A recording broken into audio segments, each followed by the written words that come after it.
Okay. And then that first group of you have come in with this energy as the Emperor. This is somebody who is, has a lot of life experience under their belt. They know who they are. They know themselves really, really, really well. Okay. They know what works for them. They know what doesn't. They know what types of people they want to be with.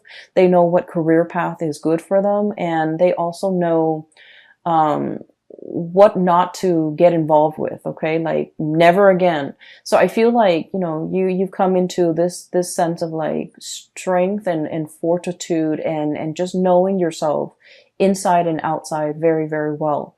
And then I also see on the latter group of you, group number 2, that were like late bloomers, getting out into the world and being able to overindulge in all of that at at a later age.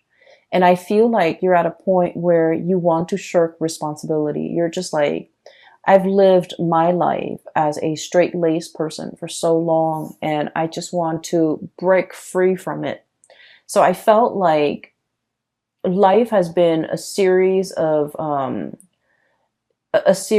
constraints, a series of just like limitations. People telling you, these are the limits. You can't really get past the limit. Or people telling you these are things you're expected to do. So I do feel a situation where there might have been a lot of restrictions. There might have been a lot of like rules are rules. Rules are put in place, and you just have to obey the rules. And so what's coming through here? 10 of Swords. Things are like really bunched up. Things are just restrictive and confining, and we don't really know which way to go. 8 of Swords, being stuck in a mental prison where our thoughts, our fears, our, just like being pinned down to social expectations, cultural expectations for some of you, responsibilities, and just, you're wanting to do the right thing, but you feel like it's just so hard, right? So I feel regardless of, whether you're group A or group B, you needed to experiment what it means to be irresponsible. You needed to experiment what it means to be, a straight-laced person, because what you're looking for is that middle ground. Okay. What you're looking for is moderation. What you're looking for is kind of like straddling that middle ground and balancing this side of you that's very responsible, and letting yourself indulge once in a while, but not letting the need to overindulge kind of like overtake your life to the point where you can't function.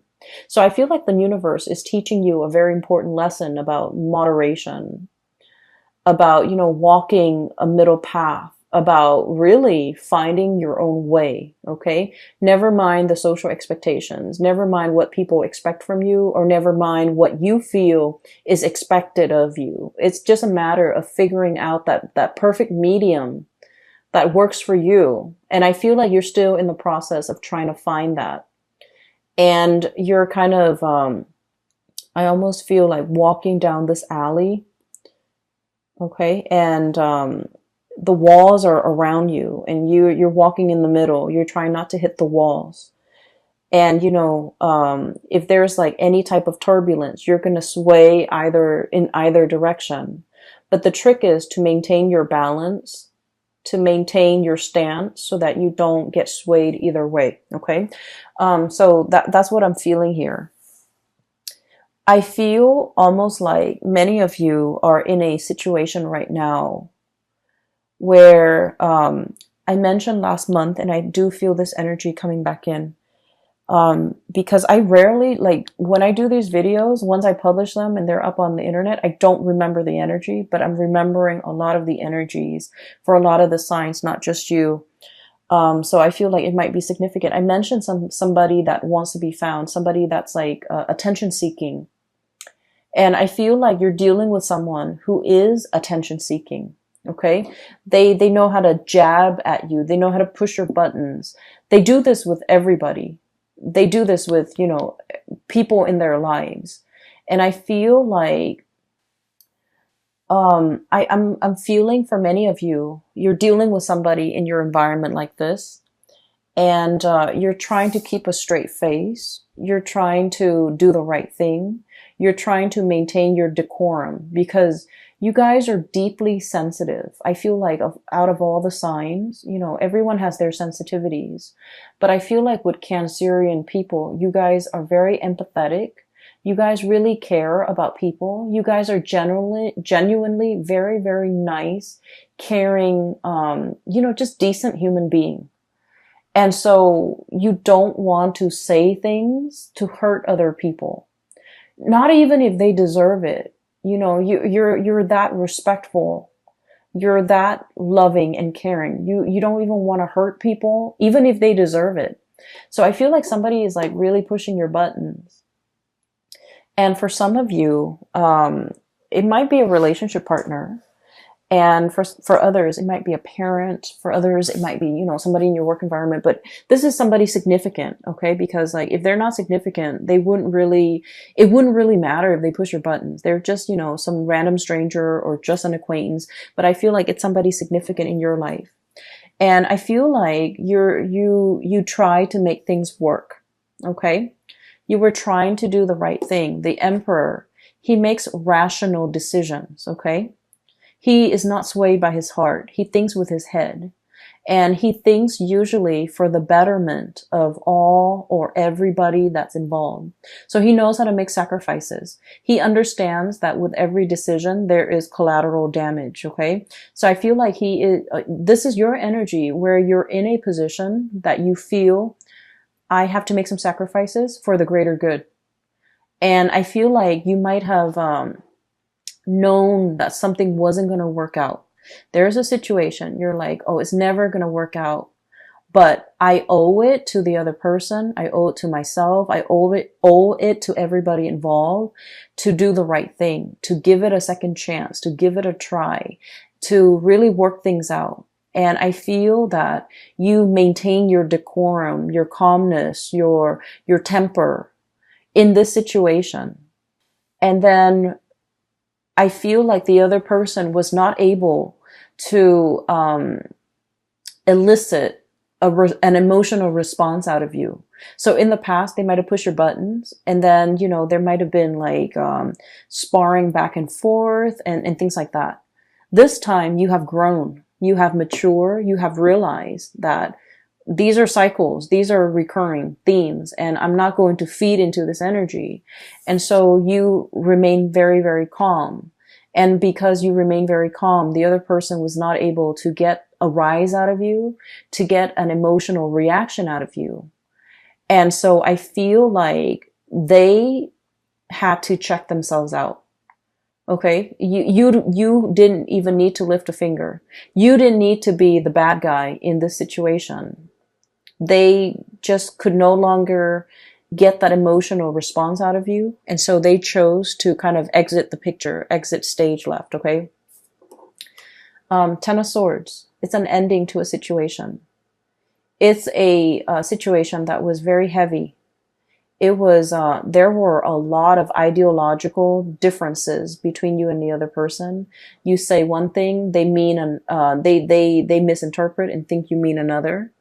What you feel is important is like things that should be prioritized. They don't feel as important. So it's like, it's a situation where you're never going to see eye to eye because your values are very different. And so the longer you stayed in it, and I feel like many of you had a sense of responsibility. You stayed in it for the greater good. You stayed in it because, there might have been more at stake. You stayed in it because you wanted to help the other person. You wanted to help the situation. And an example, you might have kids with this person, and in the spirit of, maintaining, the family stability for the family, for the kids, you might have stayed in this situation because for the kids, even though your heart's not in it. And then for others, another example is you wanted to help the other person, but you were already emotionally checked out. They felt that you're emotionally checked out. So even if you're there physically with them, emotionally you're checked out, and they have a lot of resentment towards you. because you're checked out, because they can no longer push your buttons, because they can never evoke any type of emotional response from you. So I feel like somebody was very resentful towards you, and I don't feel that you did anything wrong. I just feel like you have dried up. You have turned stern and cold towards this person. Even though you're physically there, they feel as if you're not there. So there's definitely, I'm sensing here, like, it's done and over with. And I feel like you're strategizing as to how to extricate, how to leave, how to, get out of it. And what we have, though, with the Eight of Swords, this is, being bound in that mental prison, not knowing where to go, even though you have the tools at your disposal to kind of like cut yourself free. What's coming through is we do have an unraveling process, okay? Two of Wands. The ribbons, everything is like unraveling. Everything is coming loose. Everything is becoming lighter. The burden is no longer there. And then you have a situation where things are just becoming lighter, becoming easier, becoming better. But we're definitely dropping a lot of burdens, okay? I have the Death card, which signifies to me transformations, seeing the light at the end of the tunnel. For those of you who have been in a very difficult, rough situation, this is pretty much, I look at this as when we're in this space where we're walking towards the light, we're in this tunnel, and it's really hard to see. The size of the tunnel could be, God forbid, covered in spiders, covered in yucky stuff. It's very dank and damp in that tunnel. We can only see like so far ahead of us. We don't know if we reach out what's going to be there, so it's a very uncomfortable situation. It's claustrophobic. It's dark. It's menacing even, I feel, for some of you, but it is not comfortable. It's not comfortable, but there's some light streaming through at the end of it. So you do see an end in sight. You do see that there's an end date. There's a change coming into the picture, and I have the exact date when that transition is going to happen. And so your mind is kind of like lightened as a result of it. The burden is lightened because you understand that there's light at the end of the tunnel. There's an end date. There's an end in sight. And you're going to be able to make some major transformations happen in your own life once that date is here. Okay, so I definitely feel a situation that has been problematic for some of you. This is a work situation where there might have been a lot of bickering, where there might have been a lot of stop-starts, like false starts even, where decisions cannot be made, okay? Like one decision is contingent upon another. And then you also have a situation where some of you could be in a leadership position and you're managing people that are just like immature, difficult to deal with, difficult to train, who get super defensive when you're trying to give them like constructive feedback. And there are so many of them, and they all exhibit the same types of personality. So it's a very emotionally taxing, emotionally draining experience. And then you realize that, if you're in a supervisory position, for example, you realize, oh, there's an end in sight. Maybe it could be for some of you the end of a fiscal year where they might no longer be your subordinate. And then for others, it might be the end of a lease, the end of a housing situation, the end of a lease. For others, it might be, the end of a contract, the end of a work contract where you're shifting into something new. Or even just, for some of you, I do see like a change, a major change in your environment. It could be a housing situation, somebody moving in, somebody moving out. You might be moving location altogether.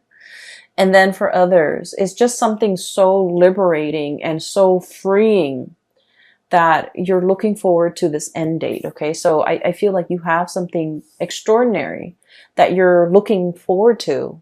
and it's going to change your life as you know it. It's going to bring about a major uptick in your standing, in your energy, and just energetically, I do feel like the burden has been lifted, the weight has been off your chest, and just you're no longer dealing with immature and just, attention seeking people who know how to push buttons. Okay.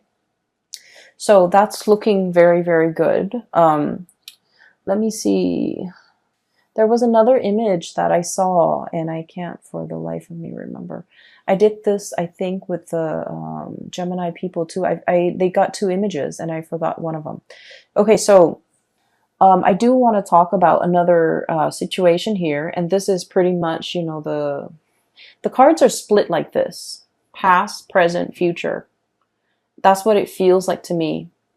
And so let me talk about something else that's coming into the picture. First of all, this is the moon, and this is stereotypically the card for Pisces, okay? Pisces is represented by the moon, but I feel like in your situation, this is pretty much you, because I want to talk about something else. Cancer, the sign of Cancer is traditionally, it rules the fourth house, okay? And the fourth house deals with the mother, okay? It deals with childhood. It deals with family. And so the symbology of the moon, I always think of it as Cancer.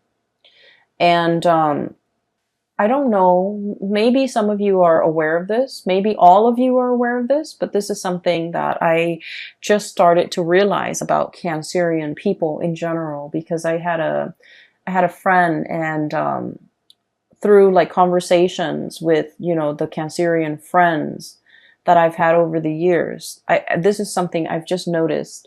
So like, the moon, right? It changes its size, its shape throughout the month. Okay. So it's like the cycle, the lunar cycle. It from one day to the next, it could be like a waning moon, a waxing moon, and it just changes its shape. It could be a full moon, it could be a crescent moon, and things like that. And so one of the things in which you are very aware of, I feel, for this month is waning or changing emotions. Okay. And what I feel is ultimately kind of scattered in this spread is, what you like, but then what you like from one day to the next, from 1 month to the next, from 1 year to the next, changes. And so you're not really sure what you like.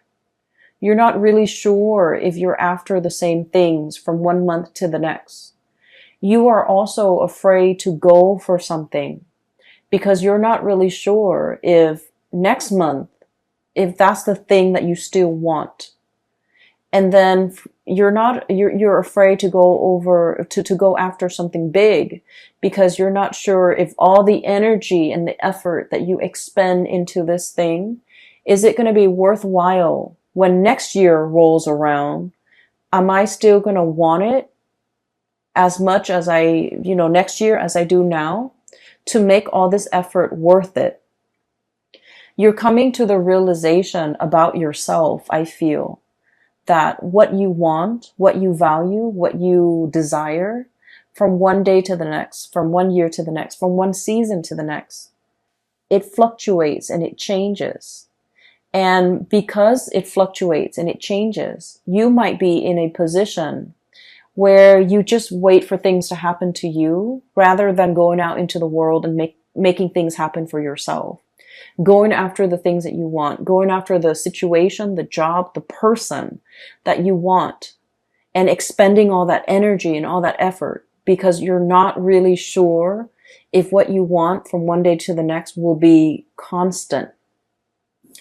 And so this energy is very, very transient, okay? It basically changes with the tides. It changes from day to day, from hour to hour. And what I feel is like, for some of you, you might really love somebody, okay? You love somebody. And when they're on their good days, oh my gosh, the love is amazing. When they're on their bad days, however, you might feel like, oh, I don't know if I love this person anymore.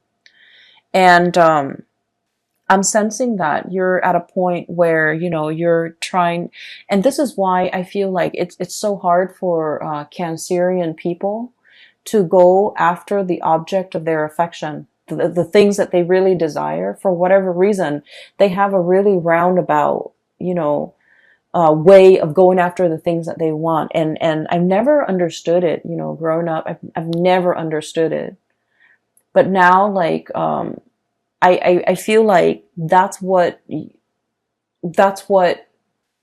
your MO. That's your method of operation, because you're not really sure. Okay. So this month has a lot to do with, this process of deep reflection. We have we have 5 major arcana cards coming in a spread with like a 10 card spread. So the half of the cards are major arcana cards, which is really forcing you to be very, very clear about yourself, knowing yourself really well, like this emperor. Okay. Knowing what you like, what you want to bring forth into the world. Learning from, reflecting on your past experience, like all the things that you had to do to get yourself to this very moment in time, and figuring out who you are and what you're all about. This is about self-knowledge. The other card that we have here as well is we have the Hermit. And the Hermit is wisdom. It's somebody who's very, very wise. It's somebody who's like up high in a tree, like the sloth, or or somebody who has a bird's eye view. Okay, so somebody who is enlightened, somebody who spent a lot of time on their own, and they figured out what they need to be happy. And this process isn't just something that happens overnight. There have to be a lot of upheavals and challenges and the breaking down of old paradigms in order for you to figure out, in order for something better to emerge, but in order for you to figure out what you're all about. So like, it's almost like the tree, growing up in the winds. Okay.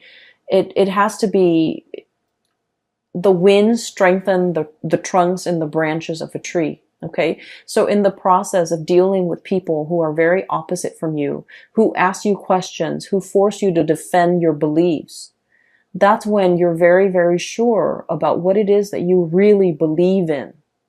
So I feel like, all of this happened because we have the Tower, the things that we think about ourselves that are not built on reality. Okay.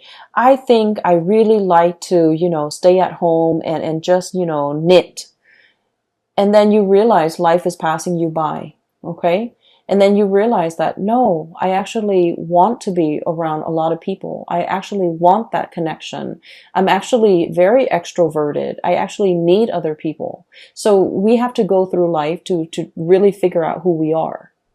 And then, some of you're just like, oh, I want to be the life of the party. You guys need other people. Most of you need other people. You might feel like, I want to be the life of the party. And I feel like I'm speaking to a lot of Cancerians out there who feel like, I want to be where the things are happening, among the shakers and the movers, where, you feel like you might want that. And then when you're in the midst of it, you feel very drained. You feel like just unhappy. And then you realize that, you know what? I'm not as extroverted as I think I am.